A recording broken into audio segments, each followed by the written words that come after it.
મેષ રાશિની કરીએ।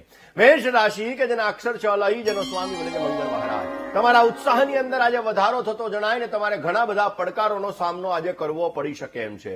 કરજ હોય, દેવું હોય તો એમાંથી આજે તમને રાહત મળી શકે।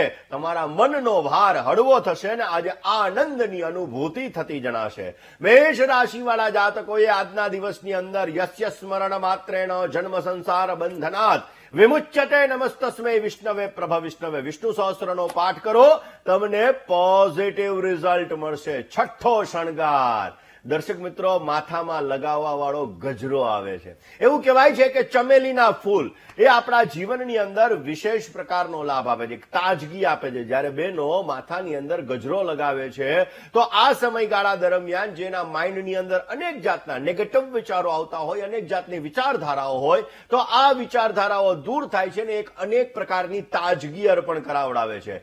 વૈજ્ઞાનિક દ્રષ્ટિએ જોવા જઈએ દર્શક મિત્રો તો ચમેલીના જે ફૂલ છે, આ ચમેલીના ફૂલ એ ક્યાંક ને ક્યાંક લોકોને આકર્ષિત પણ કરે છે, નવી તાજગી પણ ઉત્પન્ન કરાવડાવે છે અને એના દ્વારા આપણા માઇન્ડની અંદર નેગેટિવિટી દૂર થાય ને પોઝિટિવિટીની પ્રાપ્તિ પણ થતી જણાય છે। વાત આ જ સબ્જેક્ટ ઉપર કરીએ, પણ પહેલા વૃષભ રાશિની વાત કરીએ। વૃષભના અક્ષર છે બહુ, જેનો સ્વામી બને છે શુક્ર મહારાજ। મિત્રોનો આજે સુંદર મજાનો સહયોગ તમને પ્રાપ્ત થતો જણાય, સકારાત્મક વિચારોથી તમને સારો લાભ મળી શકશે। તમારા કાર્યક્ષેત્રની અંદર તમને અનુકૂળતા રહેશે। આર્થિક લાભ રૂપે તમે વાહનની ખરીદી કરી શકશો। આજના દિવસમાં સારો લાભ જોઈએ છે તો વૃષભ રાશિવાળા જાતકોએ અધરમ મધુરમ વદનમ મધુરમ હસિતમ મધુરમ ભ્રમિતમ મધુરમ મધુરાષ્ટકમનો પાઠ કરો, વિશેષ તમને લાભ મળી શકશે। તેનું મહત્વ જાણી રહ્યા છે। સાથે સાથે વાત કરી લે મિથુન અને કર્ક રાશિની વાત દર્શક મિત્રો કરીએ ત્રીજી રાશિ એટલે કે મિથુન રાશિની। મિથુન રાશિ કે જેના અક્ષર છે કચ્છ અને ઘ, જેનો સ્વામી બને છે બુધ મહારાજ। પારિવારિક જીવન આજે તમારું સુખમય બનતું જણાશે। તમારી સમસ્યા હોય તેનું સમાધાન નિશ્ચિત છે, એટલે સમસ્યા હશે તો અવશ્ય એનું તમને સમાધાનની પ્રાપ્તિ પણ થતી જણાશે। આજના દિવસની અંદર નોકરિયાત વર્ગને પ્રયત્નથી સારો લાભ મળી શકે અને વ્યવસાયની અંદર મંદ ગતિએ આજે તમને સુધારો જોવા મળી શકે એમ છે। મિથુન રાશિવાળા જાતકોએ આજના દિવસની અંદર ક્લેમ કૃષ્ણાય નમઃ મંત્રનો જપ કરવો। વિષય ઉપર વાત કરીએ, વાત કર્ક રાશિની કરીએ। કર્કના અક્ષર છે ડ અને હ, જેનો સ્વામી બને છે ચંદ્ર મહારાજ। સેવાકીય પ્રયત્નો તમારા સફળતા મળતા જણાય। શત્રુ પક્ષ તરફથી તમને વિજયની પ્રાપ્તિ થતી જણાશે અને નોકરિયાત વર્ગને ઈચ્છિત સ્થળાંતરની પ્રાપ્તિ પણ થઈ શકે। આજના દિવસની અંદર મનવાંછિત ફળની પ્રાપ્તિ થાય ને આજે તમારે સારો લાભ જોઈએ છે તો આજના દિવસની અંદર ઓમ વિષ્ણવે નમઃ આ મંત્રનો તમે જપ કરજો, વિશેષ તમને લાભ મળી શકશે। બિલકુલથી મુકુંદભાઈ, હવે સિંહ અને કન્યા રાશિના જાતકોનો આજનો દિવસ કેવો રહેશે? દર્શક મિત્રો, પાંચમી રાશિ એટલે કે સિંહ રાશિની। સિંહ રાશિ કે જેના અક્ષર છે મન ટ, જેનો સ્વામી બને છે સૂર્ય મહારાજ। આવકના નવા નવા દ્વાર તમને પ્રાપ્ત થતા જણાય। વિદ્યાર્થીઓ માટે આજે અનુકૂળ સમય છે અને આજે વ્યાપારની અંદર નવા સંબંધોથી તમને સારો લાભ મળી શકશે। સ્વાસ્થ્ય બાબતે આજે તમારે સાવચેતી રાખવી બહુ જ જરૂરી છે। આજે જ તમારે સારો લાભ જોઈએ છે તો સિંહ રાશિવાળા જાતકોએ આજના દિવસની અંદર ભગવાન ગણેશની આરાધના કરવી તમારા માટે લાભદાયી છે। વાત કન્યા રાશિની કરીએ। કન્યાના અક્ષર છે પઠ અને હણ, જેનો સ્વામી બને છે બુધ મહારાજ। નોકરી અને પ્રવાસની અંદર રોકાણ માટે આજે સારો સમય છે। રોજગારીની અંદર તમને નવી નવી તકો મળતી જણાય ને જોખમી કામકાજથી તમારે દૂર રહેવું બહુ જરૂરી છે।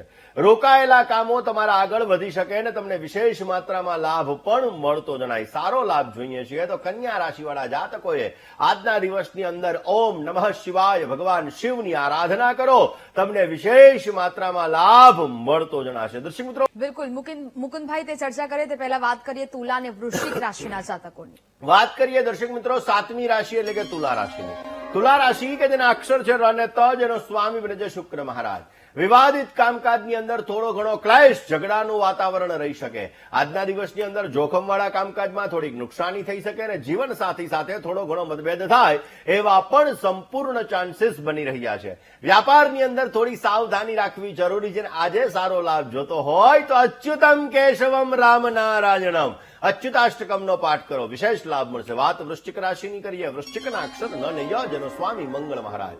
સંપત્તિને લગતા કામકાજની અંદર તમને વિશેષ સફળતા મળી શકશે।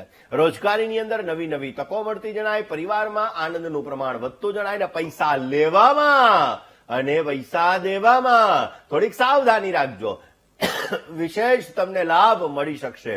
આજે સારો લાભ જોઈએ છે તો ખાસ કરીને વૃશ્ચિક રાશિવાળા જાતકોએ ઓમ નમઃ શિવાય આ મંત્રનો વિશેષ જપ કરવો તમારા માટે ફાયદામંદ છે. દર્શક મિત્રો, હવે ધન, મકર, કુંભ અને મીન રાશિની વાત કરી લઈએ. દર્શક મિત્રો, વાત કરીએ 9મી રાશિ એટલે કે ધન રાશિની. ધન રાશિ કે જેના અક્ષર ભ, ધ, ભ અને ડ, જેનો સ્વામી બને છે ગુરુ મહારાજ.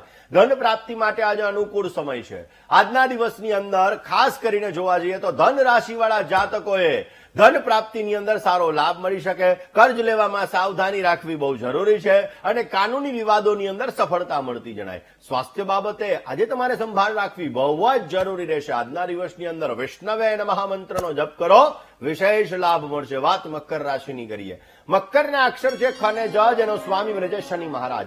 ધર્મ કર્મની અંદર તમારી રુચિ વધશે. પડવા વાગવાની અંદર સાવધાની રાખવી બહુ જરૂરી છે. લેવેચના કામકાજમાં તમને વિશેષ લાભ મળી શકે ને ભાઈ ભાંડુ સાથે થોડો ઘણો મતભેદ પણ રહેતો જણાય. આજે સારો લાભ જોઈએ છીએ તો આજના દિવસની અંદર ઓમ વશટકારાય નમઃ મંત્રનો જપ કરો, વિશેષ તમને લાભ મળી શકશે. કુંભ રાશિની. કુંભ રાશિ ગ, શ, શ અને શ, જેનો સ્વામી બને છે શનિ મહારાજ. સંગત ફેરની અંદર સાવધાની રાખવી બહુ જરૂરી છે. વાહન અને મશીનરીમાં સાવચેતી રાખજો. વ્યવસાયિક બાબતોની અંદર આજે તમને સારો લાભ મળશે. સંતાનને લગતા પ્રેમની અંદર આજે વૃદ્ધિનું પ્રમાણ તમે જોઈ શકો. આજના દિવસની અંદર બેટર રિઝલ્ટ મેળવવું છે તો ઓમ ગમ સ્વાહા મંત્રનો જપ કરો, વિશેષ લાભ મળશે. વાત મીન રાશિની કરીએ. મીનના અક્ષર છે દ, ચ, જ અને થ, જેનો સ્વામી બને છે ગુરુ મહારાજ. પ્રેમ પ્રસંગોની અંદર આજે અનુકૂળતા રહેશે. વ્યવસાયની અંદર મધ્યમ સફળતા મળી શકે અને આળસ અને પ્રમાદથી દૂર રહેવું ને નવા સંબંધો તમને લાભ આપી શકે. આજના દિવસની અંદર સારો લાભ જોઈતો હોય તો આજે ભગવાન વિષ્ણુને ગુલાબ જલ અર્પણ કરો, વિશેષ લાભ મળશે. જય ગણેશ.